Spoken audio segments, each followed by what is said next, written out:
Muy bien. Entonces vamos a hacer de esa manera. Vamos a empezar viendo la teoría de Freud, revisando, haciendo un resumen de los postulados básicos de él. Yo voy a parar si hay alguna inquietud al respecto de la teoría de Freud y luego vamos a continuar con las subsiguientes para que vayamos abordando todas las dudas que tengan acerca de estas cuestiones.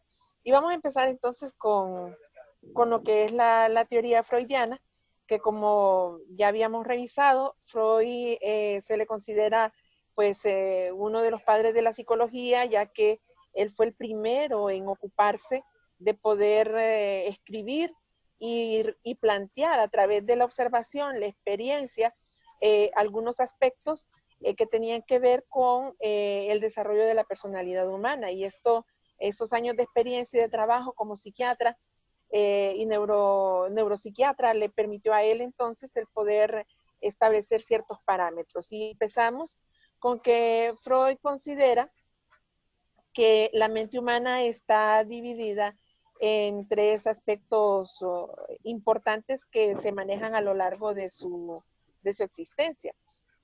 Uno de ellos es la mente consciente, que es esa facultad psíquica que nos permite a nosotros el poder tener una percepción de la realidad. Estamos conscientes de que estamos en clase en este momento, estamos conscientes de la hora, conscientes del lugar donde estamos, conscientes de cómo nos sentimos, etcétera. Entonces, esa es la parte donde tenemos la información fresquecita y que la podemos evocar de manera inmediata, así lo queremos. Luego Freud menciona que hay otro espacio de la mente, que es el preconsciente o subconsciente para algunos, que es esa memoria disponible, que ya es la información archivada y la información ya interpretada en el cerebro, pero que se ha guardado y que la podemos evocar en un momento que nosotros decíamos. Puede ser información de días, de meses, incluso de años. Es una información que tenemos almacenada en nuestra memoria de trabajo, como bien lo vimos en los primeros conceptos de psicología, y que es fácil para nosotros el recuerdo. Pero hay otro compartimiento dentro de la mente que es mucho más profundo, que es como el fondo del iceberg, que es el inconsciente. Y el inconsciente incluye todas las cosas que no son accesibles a nuestra conciencia y que tampoco están accesibles al preconsciente. Y casi siempre en el inconsciente están los impulsos, están los instintos y generalmente también se guardan las memorias emocionales que están asociadas al trauma. Esa es una parte importante que Freud manejaba en cuanto a la mente del ser humano, y él consideraba y le daba importancia suprema al tema del estudio del inconsciente, porque él decía que muchas de las cosas que le ocurren al adulto en fallos de comportamiento están influenciadas o incide mucho la parte inconsciente. Cuando, por ejemplo, hay gente que dice, no supe a qué hora yo dije esto, o no sé por qué me enojé tanto, y no le haya una explicación lógica a un determinado comportamiento, él dice, hay una situación del inconsciente que está dominando en este asunto, o incluso él hablaba de un asunto llamado fallos del inconsciente, que muchas veces el inconsciente nos hace tener dificultades o lapsus donde nosotros manifestamos cosas que están en nuestro inconsciente pero que no queremos decirle.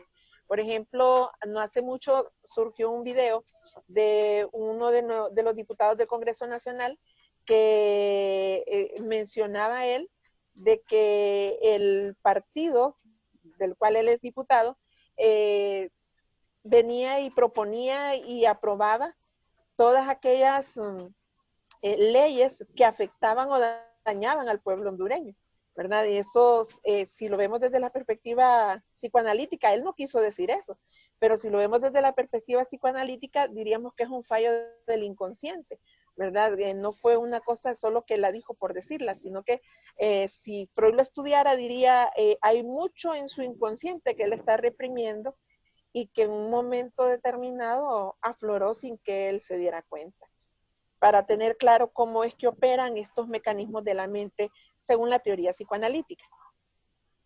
También menciona que la estructura de la personalidad se divide en tres partes, que es el ello, el yo y el superyo. Cuando él habla de ello, está hablando de la parte más primitiva del ser humano, que tiene que ver y está ligado con el sistema nervioso, tiene que ver con las pulsiones, que más adelante él habla, las pulsiones de vida y de muerte, los deseos del ser humano, y es esa parte primaria que nace con el ser humano, donde se rige el principio del placer. Todos tenemos un ello, ¿verdad? Que nos lleva al principio del placer. La gente, cuando usted quiere comer algo que le gusta, que le causa placer, cuando usted quiere hacer algo que le causa placer, es su ello quien está demandando satisfacer ese principio. Entonces él dice, por ejemplo, en los bebés, el ello no tiene ningún límite, el ello está desatado. El niño cuando quiere algo, lo quiere y lo quiere ya, ¿verdad? Porque el ello lo lleva al tema de la gratificación inmediata. Cuando vamos creciendo y vamos desarrollando cierta madurez, entonces vamos consolidando el yo, que el yo empieza ya desde el primer año de vida del niño, cuando ya el niño va entendiendo y va socializando normas, va socializando que debe esperar, tiene hambre, pero mamá le está haciendo su biberón y tiene que esperarse, y mientras espera va a estar calmadito, entonces se le enseña a postergar el deseo de satisfacción inmediata. Y a eso se le llama también proceso secundario, y es el que nos empieza a desarrollar el principio de la realidad, ¿verdad? Que se satisface una necesidad tan pronto sea posible, ¿verdad? Tan pronto se pueda lograr satisfacer. Y entonces postergamos el principio del placer por el principio de la realidad y esperamos en el momento justo y en las circunstancias pertinentes para poder satisfacer esa necesidad que tenemos en ese momento.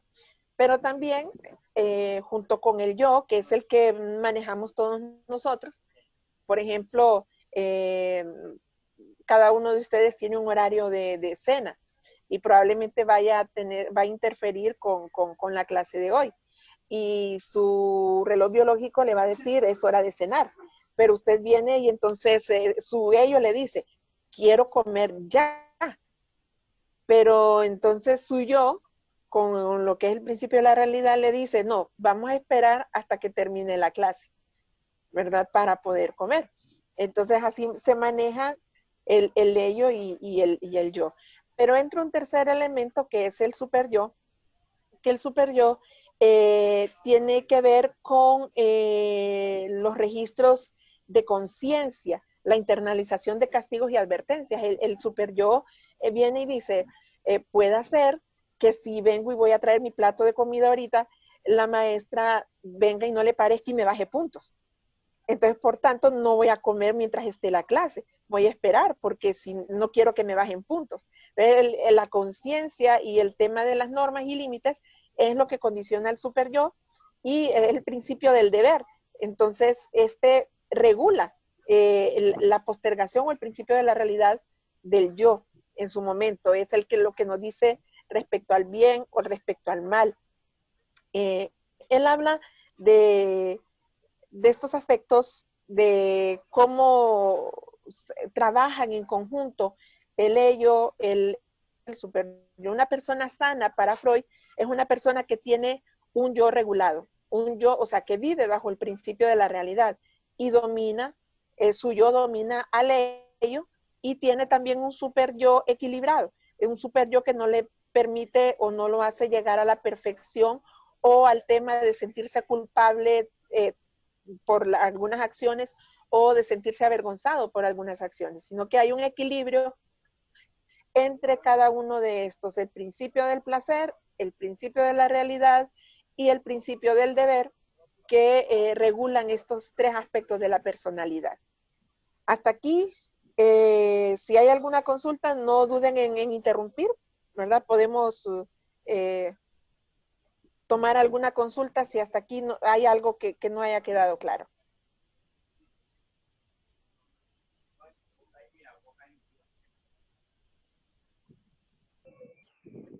Muy bien. Una pregunta. También Freud habla, dígame. Una pregunta con respecto al planteamiento de Freud, porque me puse a investigar y parece, algunos dicen que ya esta teoría ha sido superada.